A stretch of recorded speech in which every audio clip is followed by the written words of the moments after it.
Ubahlah bentuk negara ini dari kesultanan yang berbasis pada Islam dengan kriteria pemimpin yang siddiq, amanah, fatanah, itu berubahlah menjadi sistem republik yang mungkin hari ini setelah kejadian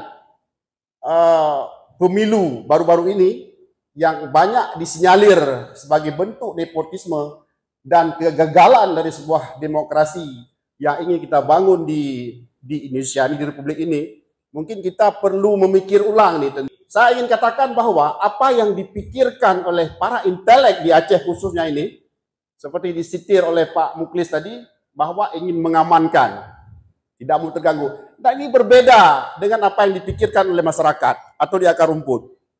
Karena mungkin secara konkret saya bisa tunjukkan kenapa elit ini, katakanlah dalam hal ini pemimpin politik yang hari ini berkuasa itu mengarahkan ke 02, tapi rakyat Aceh ke 01.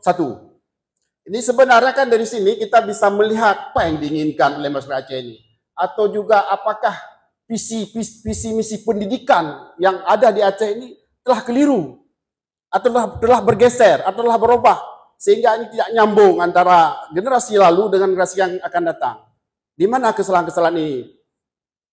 Kemudian juga kalau saya lihat dari perspektif historis tadi bahwa Aceh punya kegebilangan setelah pasca atau paling tidak berakhir pada penyumbangan pesawat, menyumbang berbagai apa yang ada di Aceh ke Indonesia, mungkin berakhir di situ.